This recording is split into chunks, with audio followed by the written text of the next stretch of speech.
आप मजलिस को इतना दिल पे काहे लिए हुए? दिल पे लिए हम उसके लिए अपनी जान कुर्बान कर देंगे यार। ऐसी कोई बात आएगी? अरे वोट तो वोट है, अगर ओवैसी साहब के लिए खून देने की बात आएगी अपनी खून निकालने के तैयार है, खून देंगे क्योंकि वो एक सच्चा नेता है। सुनिए और उसके बाद में अबू आतिम आदमी ने दूसरे इंटरव्यू में कहा कि जिस मुसलमान को, सुन लीजिए, जिस मुसलमान को हिंदुस्तान में मुस्लिम लीडरशिप चाहिए वो पाकिस्तान चला जाए। उस जाहिर से मैं पूछना चाहता हूँ कि इस मुल्क का 40 करोड़ मुसलमान अगर पाकिस्तान चला गया तो अखिलेश यादव क्या तेरी आरती उतारेगा? अरे तेरी गम मारकर तुझे भाग भेज देगा। उससे काबिल और तरीन अगर कोई नेता हो, खुदा की कसम मैं उसके पीछे चलने के लिए तैयार हूँ। सपा ले आए सामने, बसपा ले आए, कांग्रेस ले आए, बीजेपी ले आए, अगर मेरे काबिल नेता से कोई नेता काबिल होगा, खुदा की कसम मैं उसके पीछे चलने के लिए तैयार हूँ। और फ्लैट बना के नहीं देगा, ना ओवैसी साहब देंगे ना वो देगा अखिलेश, न योगी दे रहे हैं, ठीक, कोई कुछ नहीं दे रहा है, कोई कुछ नहीं दे रहा है, ना ओवैसी देंगे ना अखिलेश, कोई नहीं देगा। इनसे पूछ लो क्या इनको जो है वो फरारी मिलेगी क्या हिस्सेदारी में, पूछ लो।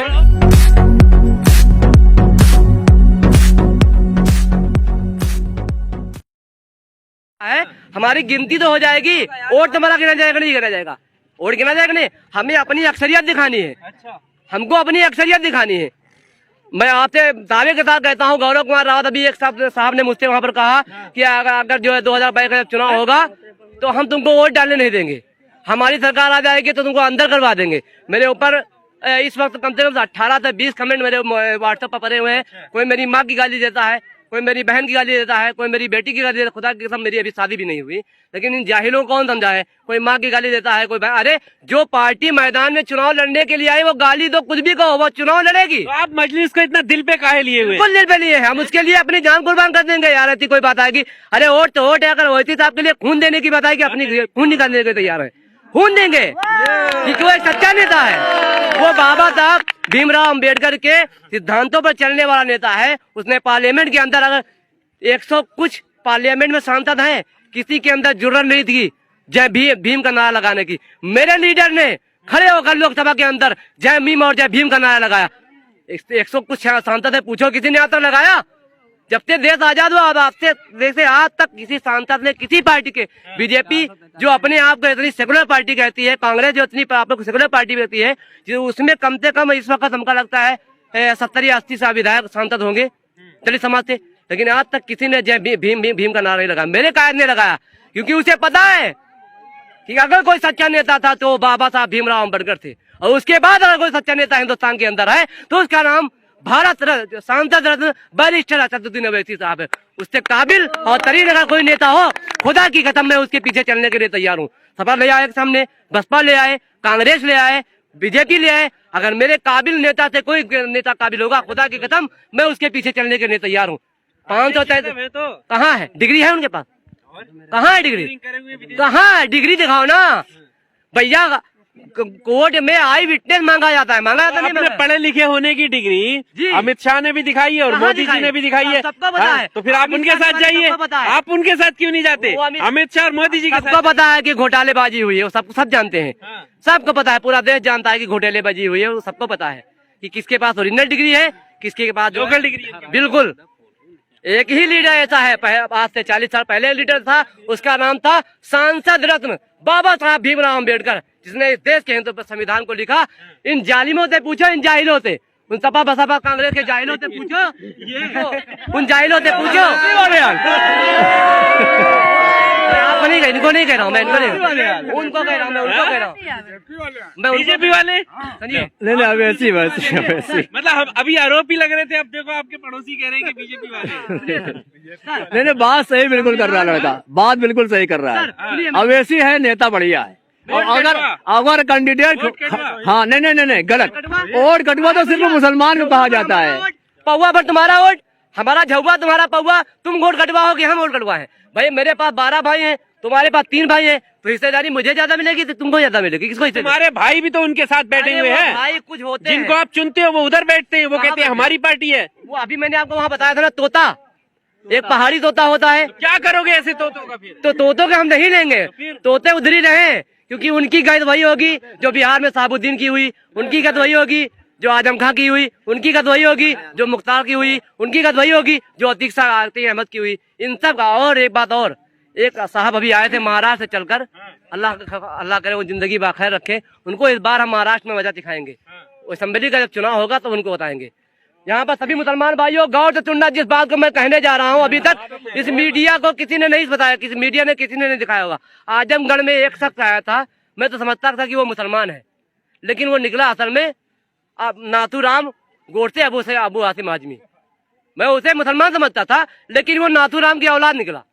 ये कब पता अगर वो सपा में तो मुसलमान नहीं है, ये कौन सी बात है? मैं बता रहा हूँ ना, पूरी बात तो मेरी सुन लीजिए। वो महाराष्ट्र से चलकर आया।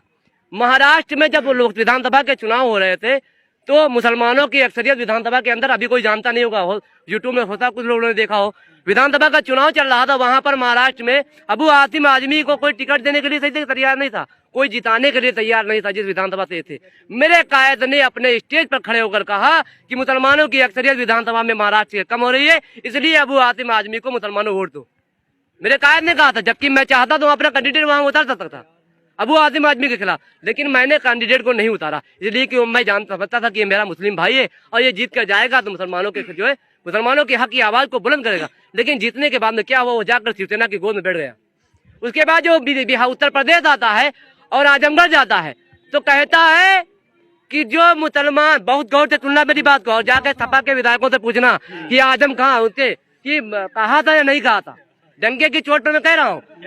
उसने कहा, उस जालिम ने कहा, नाथूराम गोडसे की औलाद ने कहा कि जो मुसलमान समाजवादी को वोट न दे वो पक्का मुसलमान नहीं, ईमान वाला नहीं होगा, डीएनए टेस्ट होना चाहिए उसका डीएनए टेस्ट होना चाहिए, वो मुसलमान नहीं, ईमान वाला नहीं। तो आप बताओ, जो बीजेपी बोलती है वही बोली आप भी जो है समाजवादी के विधायक और नेता बोलने लगे हैं। अरे मेरी बात सुनिए, किसी पार्टी से मुसलमान होने का क्या ताल्लुक है? सुनिए आगे, मतलब उसको प्रूफ देना पड़ेगा। तो जैसे आपके, अगर वो समाजवादी में तो मुसलमान होगा, नहीं है तो मुसलमान होगा। ये आगे सुन लीजिए, पूरी बात तो सुन लीजिए। तो बताओ, अब हमको सर्टिफिकेट समाजवादी से लेना, बाबू आसिम आजमी हमको टिकट देगा कि हम मुसलमान है या नहीं, मतलब समाजवादी के पास ठप्पा है, वो ठप्पा लगाएगा तो मुसलमान हो, ईमान वाले हो। अगर वो ठप्पा सपा वाले ठप्पा नहीं लगाएंगे तो तुम मुसलमान नहीं हो, है ऐसा? बोलो भाई, बताओ तुम किसके साथ हो? मौलाना मुलायम उधर है। हाँ, मौलाना मुलायम। और एक और उसके बाद में अबू आसिम आजमी ने दूसरे इंटरव्यू में कहा कि जिस मुसलमान को, सुन लीजिए, जिस मुसलमान को हिंदुस्तान में मुस्लिम लीडरशिप चाहिए वो पाकिस्तान चला जाए। उस जाहिल से मैं पूछना चाहता हूँ कि इस मुल्क का 40 करोड़ मुसलमान अगर पाकिस्तान चला गया तो अखिलेश यादव क्या तेरी आरती उतारेगा? अरे तेरी गांड पर लात मार कर तुझे भाग भेज देगा। अगर 40 करोड़ मुसलमान यहाँ का पाकिस्तान चला जाएगा, अखिलेश यादव तेरी गांड पर लात मार कर तुझे भगा देगा पार्टी से, क्योंकि तब फिर तू किसी काम का नहीं। क्यों जाएगा? ये हमारा देश जाएगा क्यों? अबू आसिम आजमी का हाल भी वही होगा। ये तीतर है, मैंने आपको बताया ना, तोते, एक पहाड़ी तोता और एक जंगली तोता, एक देसी तोता, तो ये तोते हैं। ये सपा बसपा कांग्रेस में जितने भी हैं ये सब तोते हैं। तोते से जितना बुलाया जाता है उतना ही बोलता है। जब तो कहेगा कि तोते कहो अली तो तोता कहेगा अली, जब कहेगा जाके तोते कहो अब्बा तो तोता कहेगा अब्बा, और जब कहेगा चुप हो जाओ तो तोता चुप हो जाता है। यही हाल इन सपा बसपा कांग्रेस के समाजवादी मुस्लिम जो प्रत्याशी हैं, जो मुस्लिम सांसद और जो मुस्लिम विधायक हैं, इनसे पूछो। सही कह रहे हैं, बिल्कुल सही, बहुत सही बोल रहे हैं। हाँ, जो रट के आए हैं बहुत सही बोल रही है। हाँ, अभी तो आप कह रहे थे कि नहीं, वो गलत तो है ही। देखिए, कब से देश हमारा आजाद हुआ है? हमारा देश कब से आजाद हुआ है? इनकी पार्टी नहीं थी, ना हमारी थी, कांग्रेस थी सबसे पहले, सबसे पुरानी पार्टी। सब कुछ कांग्रेस ने बनाया इंडिया में, मिलिट्री बनाए, ट्रेन बनाई, रेलवे ट्रैक बनाए, एयरपोर्ट बनाए, अस्पताल बनाए, बड़ी बड़ी डिग्री बनाई, सब कुछ किसने बनाया? कांग्रेस ने बनाया। अब उसी के ऊपर गठबंधन किसी टाइम पे ओवैसी का कांग्रेस से था, जब एक सीट इनकी निकलती थी हैदराबाद से, बस कांग्रेस के दम पे ही निकलती थी। अब वही कांग्रेस को इतना बुरा भला कहते हैं, कांग्रेस को हम अच्छा नहीं मानते, ठीक है। अब धीरे धीरे स्टेप बाय स्टेप आ रहे हैं, ये ठीक खुल के आ रहे हैं। तो अब उस टाइम पे मुसलमान काटा गया, फेंका गया, कांग्रेस के टाइम पे पाकिस्तान भेजा गया, नहीं ना, सिर्फ बीजेपी के टाइम पे ऐसा बोल रहे हैं क्योंकि भड़काओ भाषण दो और वोट लो जाति का, समझे ना बात? ये अभी ये राहुल गांधी के, हम पहले की शुरुआत की बात कर रहे हैं, तब शुरुआत से नहीं बोलेंगे, शुरुआत से ये नहीं बोलेंगे। कांग्रेस पर बात करी उन्होंने। राहुल गांधी ने अभी झारखंड में बयान दिया है कि ये देश हिंदुत्व का नहीं है, हिंदुओं का है और यहाँ पर हिंदुओं का राज होगा। अब मेरे भाई बताओ इस वक्त यहाँ पर किसका राज है? किसका राज है यहाँ पर इस वक्त?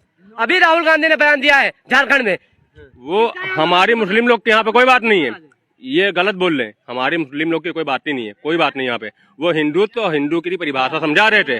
अब ये बताइए, वो कह रहे थे, वो कह रहे, सुनिए मेरी बात सुनिए, वो कह रहे उसके एक मिनट, हरिद्वार में धर्म संसद होती है, उस हिंदुत्व की डेफिनेशन बताते हैं वो कि ये हिंदुत्व। अगर सुनिए, उन्होंने कहा बड़े बड़े अल्फाजों में कि यहाँ पर हिंदुओं का राज था और हिंदुओं का राज ही लाना है। तो गठबंधन कैसे? अब ये बता रहे ना कि गठबंधन कैसे? सुनो, शुरुआत नहीं, इनसे ये पूछो कि इस वक्त यहाँ पर सरकार किसकी है? यहाँ पर इस वक्त सरकार किसकी है? किसकी सरकार है यहाँ पर? ये बताओ भाई, आप लोग बताओ किसकी सरकार है? किसकी है? प्रधानमंत्री कौन है? योगी। मोदी कौन है? मोदी। मुख्यमंत्री कौन है? योगी। राष्ट्रपति कौन है? दलित। यानी योगी भी हिंदू, मोदी भी हिंदू, राष्ट्रपति भी दलित, वो भी हिंदू है। मुसलमानों की हुकूमत नहीं ना। राहुल गांधी असल में जो समझाना चाहते वो हिंदू भाई समझ गए, लेकिन हमारा मुसलमान भाई बोटी और बिरयानी खा ले वो समझ गए। हिंदू भाई हमारे समझ गए, वो बहुत समझदार है। आरएसएस से खुदा की कसम तकनीक में और कोई जीत नहीं सकता है। आरएसएस की परिभाषा जो है राहुल गांधी इस्तेमाल करते हैं, बिल्कुल इस्तेमाल करते हैं, क्योंकि राहुल गांधी और कांग्रेस पार्टी चाहती तो खुदा की कसम आजादी के बाद में आरएसएस जो फैली ये फैलती नहीं, क्योंकि उस वक्त इक़्तिदार में जो थी वो कांग्रेस थी। 38% हमारा रिजर्वेशन था। जिसको नहीं मालूम है नेट पर सर्च कर लेना। जिस वक्त मुसलमान देश आजाद हुआ उस वक्त मुसलमान की भागीदारी मुल्क में 38% थी।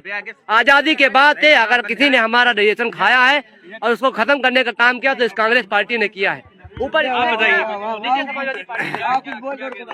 हम कहना चाहते हैं कि जो सरकार जो बनेगी अब की कांग्रेस की, वो उसकी समाजवादी बनेगी। समाजवादी बनेगी? हाँ, साइकिल चलेगी। साइकिल चलेगी। अब इनसे पूछो, ये कह रहे समाजवादी की बनेगी। यहाँ पे तब सिर्फ मुंह पे पतंग है, अंदर में सबके वो है सपा। ये बड़ी बात है। लोग कहीं आप भी समाजवादी वाले तो नहीं है? अच्छा, जंगल को चले जाएंगे, सांप और बिच्छू से डंग मरवा लेंगे, खुदा की कसम इन जालिमों को नहीं देंगे। तो बड़ी बात कह रहे हैं।